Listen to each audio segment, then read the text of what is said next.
We can understand this better with a sentence by Bediüzzaman Said Nursi. He says, an intelligent person is neither happy by what he gains from the affairs of the world, nor saddened by what he loses. For the world does not stand still, it moves on, and man moves with it. You too are a traveler, he says.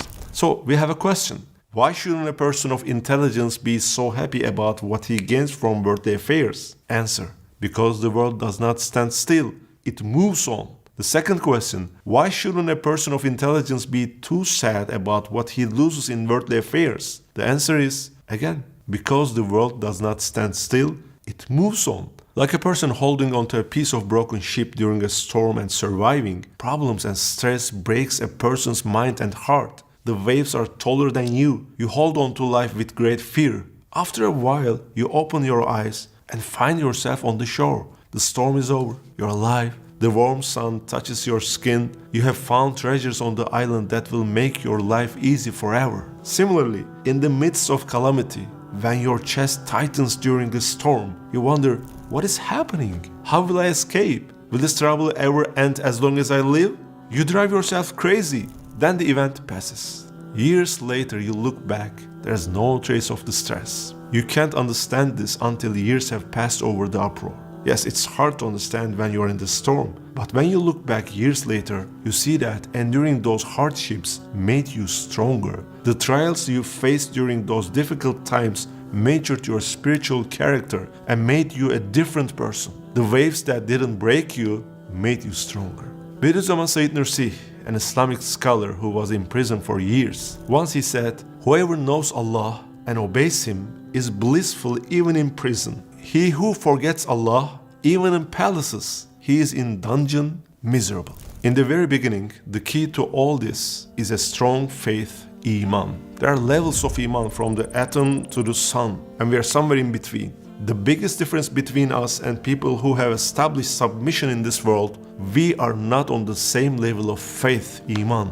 So how can one become stronger in faith? Certainly, there are many ways. I'm going to talk about a method that I have experienced myself and I also observed this in my environment. We can call this strong current river technique. Since the day you were born, you have been mentally changing and improving. The way you understand an event when you were 10 years old and now is different. It will change again as you mature more. This change can be to the better or to the worse. So what changes you? The answer is things you are interacting with. If you change the three main factors that you interact with, you can make this change into the better. There's no magic wand, but it is possible to change in a short time. First, friends. You should choose the people with whom you interact. As a personal development observation, I've heard that a person is the average of the 5 people he spends the most time with. If the people you interact with are better than you in terms of taqwa, being a religious person, it makes your level of taqwa higher. In an environment where everyone gets up to go to Friday prayers, if you have even the slightest tendency to go, you're likely to overcome your laziness and join in. But contrary, if you're unwilling and no one else is going, you may not go. In this approach, cleaning up your phone contacts, removing the unnecessary ones, getting closer to the religious friends, and distancing yourself from those who lead you to the sin. You know those people, you know those friends that send you haram links, drinks alcohol, etc. This method will automatically transform you into a more righteous person.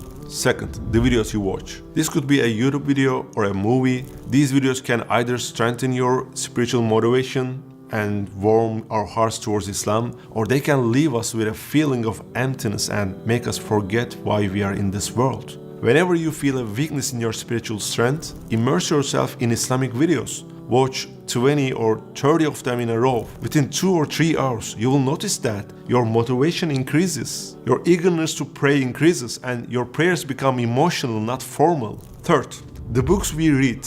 We are colored and influenced by the books we read, and our color changes depending on their content.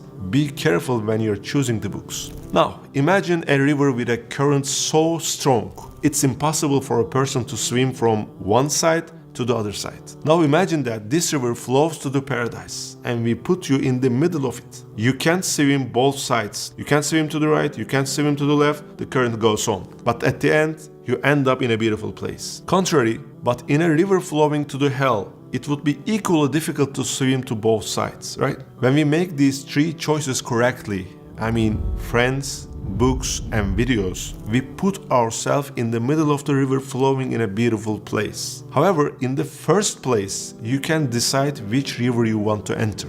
Going through your phone contacts, distancing yourself from those who invite you to the evil is up to you. You can choose the river. Filtering the channels you subscribe to, adding new and beautiful books to your library are all within your control. Throughout human history, many individuals have successfully passed the test of submission to Allah. However, one person among them faced two of the most difficult tests of submission. Prophet Ibrahim, also known as Abraham. Allah tested the hero of submission very heavily. Allah asked him to sacrifice his son. Without bargaining in his mind, Prophet Ibrahim took the knife. Obeying his Lord's commands, he put the knife on his son Ismail's neck. Prophet Ismail was also as submissive as his father, but the knife didn't cut. Prophet Ibrahim firmly believed that Allah would not command me anything that lacks wisdom. What he commands is truth. Of course, Allah wanted to test him with this command, and Prophet Ibrahim passed the test with complete submission. In another incident, Prophet Ibrahim was to be thrown into a fire by Nimrud. The fire was so intense that its flames reached to the skies. It was impossible to get near it. It was intended to throw with a mechanism like a catapult. Preparations were made. When Ibrahim was about to be thrown into the blazing flames, the angel Jibril came to him and said, "O Ibrahim, if you wish, I can destroy Nimrud and his army by making these mountains fall upon them." Prophet Ibrahim asked, "O Jibril, does Allah see me now?"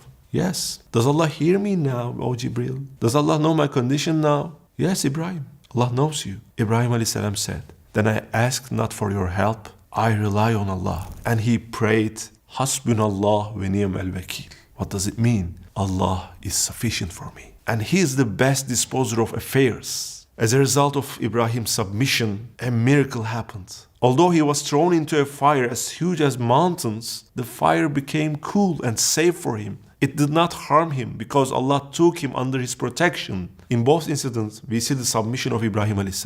If Allah is pleased, it doesn't matter if the whole world is your enemy. It doesn't matter if no one loves you, if everyone hates you or rejects you. Pleasing people is difficult and it's exhausting. And even if you do please them, then what? They're mortal, they're powerless beings just like you. What good can come to you from those who cannot save themselves from going under the ground?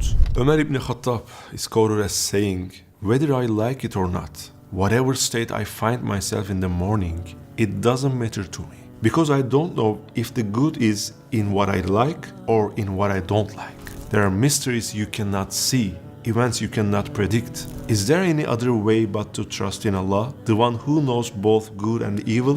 In a tafsir, I read a sentence that is very simple but very meaningful to me. It says, "Allah cares for you more than you care for yourself. I have a Lord who cares for me more than I care for myself. Like a mother who interrupts her sleep to cover you at night. When a sharp object hurts your foot, tears come from her eyes. She worries the most when something happened to you. A mother would blindly face death for her child. Who created this compassion in your mother? Who gave such a beautiful gift of compassion to your life? Remember who placed this great compassion in your heart. Then think about this statement again. Allah cares for you more than you care for yourself."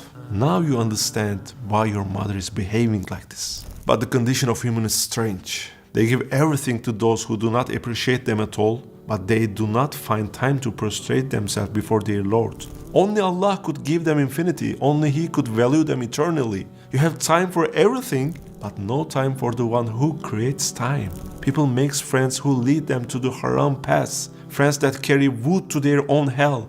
At the end of their lives, their hands remain empty. They are no different from someone who sells a $100 million Picasso painting just for $50. Cheap sale, huh? In fact, their lives are full of such cheap sales. Which of us doesn't have such cheap shopping in our lives? We're all human beings. We fall, we rise, we laugh. After a while, we cry over what we laughed at. We do to Allah what we would never forgive if someone else did it to us. But no matter what you have done, your Lord has never left you.